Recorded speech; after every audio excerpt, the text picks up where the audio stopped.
Ciao tifoso bianconero, bentornato tifoseria bianconera, Finestra Bianconera, o canal que fala da Juventus de Torino, Brasil. Você já sabe, você já conhece, espalhe para os seus amigos que existe um canal que fala da Vecchia Senhora aqui no Brasil, aqui em São Paulo. Somos o fã-clube oficial da Juventus no Brasil, JOFC São Paulo do Brasil. E se você não é inscrito, se inscreve se está pela primeira vez no canal Finestra Bianconera, porque você vai concorrer durante todo o segundo turno do Campeonato Italiano a brindes oficiais da Juventus, tá? Para isso tem que ser inscrito, como pulseirinhas, como cachecol, enfim, como bolsa térmica. Vem aí uns sorteios bem bacanas a partir de janeiro, tá bom? Então, não perca tempo. Hoje é dia 27 de dezembro. Como é que vocês foram de Natal? Comeram bastante peru? Ótimo. Comeram panetone? Ótimo. Beleza. Bacana. O sorriso meu não é só pela vitória da Juventus, embora a gente não tenha feito uma grande partida, mas é porque a Fiorentina perdeu mais uma. Dá vontade de cantar aquela música. Vai cair. Vai cair. Bom, hoje, dia 27, é aniversário de Roberto Béttega. Os mais novos não conhecem, a não ser quando ele fez parte da tríade junto com o Luciano Modi e com o Giraldo, e nos anos 2000. Roberto Béttega, que marcou história na seleção italiana, jogou a Copa de 78, grande lenda bianconera, faz aniversário hoje, e hoje também seria, né, a data de nascimento de John, não o Elkan, não o John Testor. Um abraço para os meus amigos botafoguenses, mas John Barnes, que nessa mesma data, em 39, nascia, ele que nos deixou em 2004, tá bom? É aqui aquela pitadinha histórica que a gente sempre fala. No final do vídeo eu vou falar um pouquinho de mercado, tá? De muito bochecho que teve essa semana. Gatti, fica aí, vai ser rápido. Vamos falar um pouco do mercado e de movimentação, porque a gente não deixa passar desde que sejam informações verídicas que a gente vê aí nas redes sociais e nos principais portais, tá bom? Falando, eu estava esperando a entrevista coletiva pós-jogo do Spalletti, né?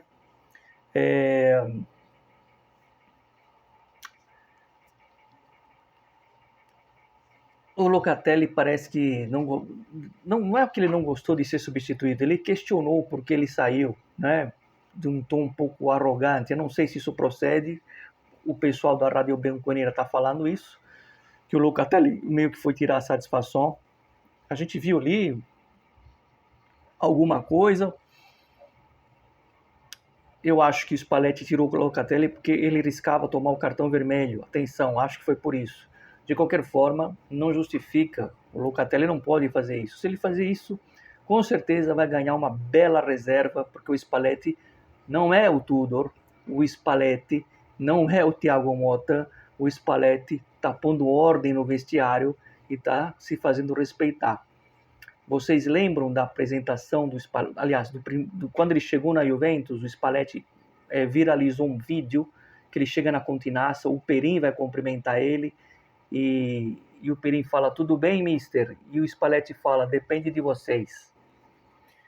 Muita gente achou que o depende de vocês é no sentido se as coisas vão andar, se o time vai vencer, se o time vai jogar bola um pouco melhor, se vai mostrar mais vontade, mas não é nesse sentido que o Spalletti falou, depende de vocês. Existe um sentido um pouco mais amplo que isso, é no sentido de que depende de vocês, no sentido de dizer o seguinte, quem manda aqui sou eu. Então, se as coisas não funcionarem do jeito que eu quero, não vai estar nada bem. Então, depende de vocês a gente ter uma boa harmonia no vestiário, né? Então, quer dizer, não é... Veja bem, isso aqui não tem nada a ver com aqueles boatos que não gostam do Jonathan David, não é isso.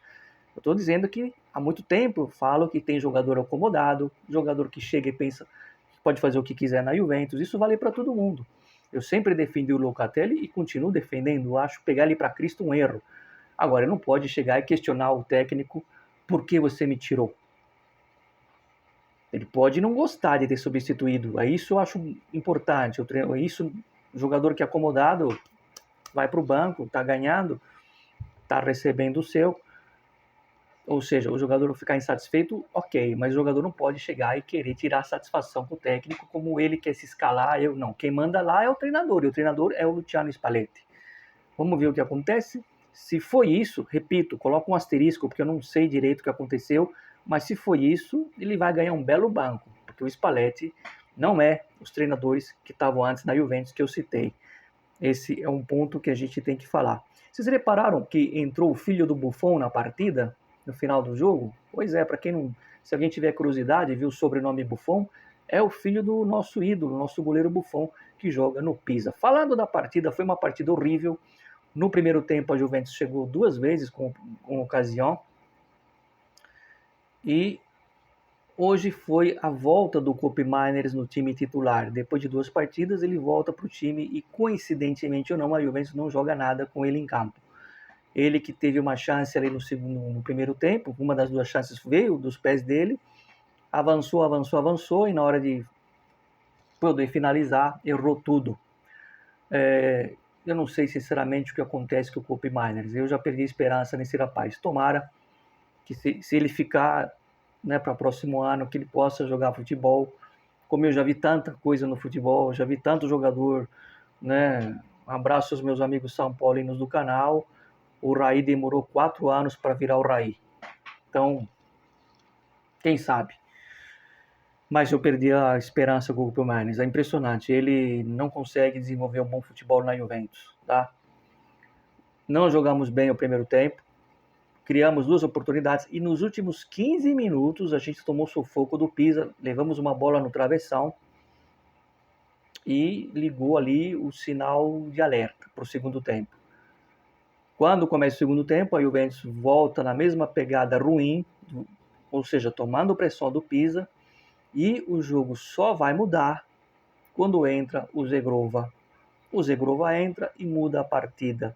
A Juventus começa a ficar mais agressiva, ela contém o ânimo do Pisa, que estava se entusiasmando, estava chegando, estava perdendo medo, aquele time que não tem nada a perder. E aí o Zegrova entrou, começou a bagunçar ali, ele que errou uma bola também, errou uma passagem, mas no geral ele mudou a partida, né? Deu um novo gás para o time. E a Juventus consegue abrir o placar, né? Aos trancos e barrancos, já tinha acertado a trave antes com o Kelly, e depois muita gente achou que o gol foi do Kalulu, mas na verdade foi um autogol, né? O que a gente chama de gol contra do Calabria, né? Que não tem nada a ver com a minha Calabria, um gol contra. E no apagar das luzes, o Will diz que hoje não existiu, o Will diz hoje não jogou futebol, não jogou nada, absolutamente nada, mas fez o mais importante, que eu sempre falo, né, na coerência. O cara não fez nada, mas fez o gol. E o gol é a parte mais importante do jogo. Ele fecha ali, já no finalzinho. Eu confesso que cheguei a temer pelo empate, porque o Pisa continua atacando. O Bremer foi bem. Falando em Locatelli, no primeiro tempo, ele salvou uma bola que eu já vi dentro do gol. Então, a Juventus, como a gente fala na Itália, finalmente venceu uma bruta partida, finalmente venceu uma partida feia, porque nas partidas feias você também vence campeonatos. São partidas como essas, que você não joga bem contra times inferiores, aquela partida horrível, que você põe os 3 pontos no bolso e no final, na soma, está lá a conquista do título. Não se vive só de partidas jogando bem.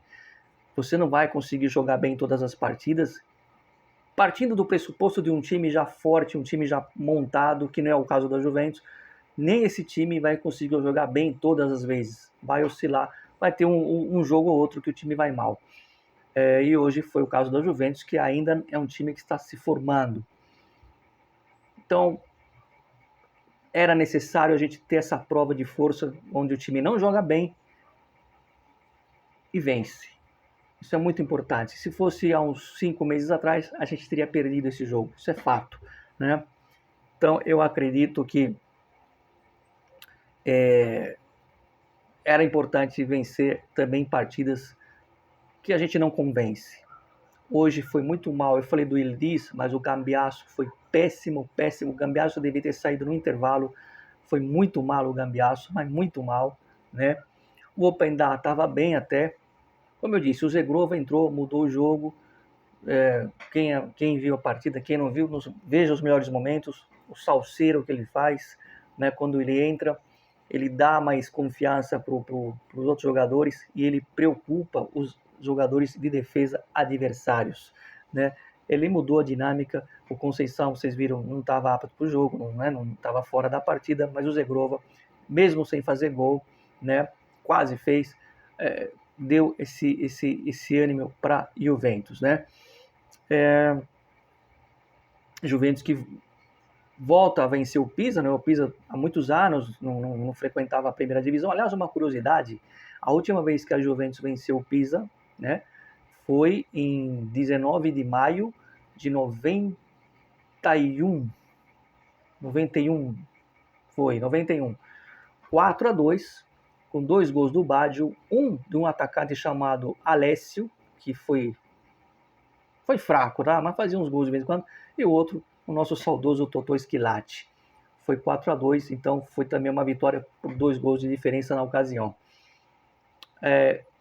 É isso, era importante vencer. Jogamos bem contra o Bologna, que era mais difícil. No campo do Bologna é difícil. Jogamos muito bem contra a Roma no segundo tempo. O primeiro tempo a Roma ela teve mais posse de bola, mas a Juventus que levou mais perigo. E o segundo tempo a gente jogou bem. E hoje não jogamos bem. Só melhorou no segundo tempo com a entrada do Zegrova. Esse é o resumo dos últimos 3 jogos.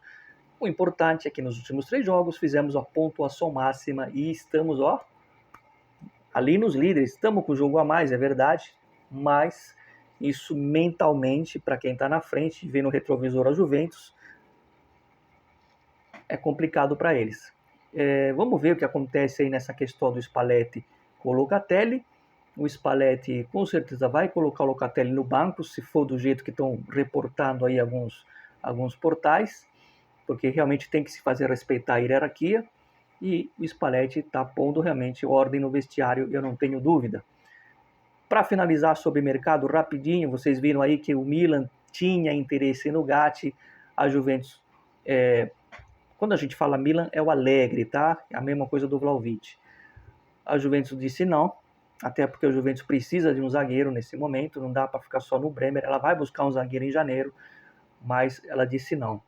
O Milan insiste no Gatti, a Juventus então faz uma contrapartida, isso aqui é uma informação, tá?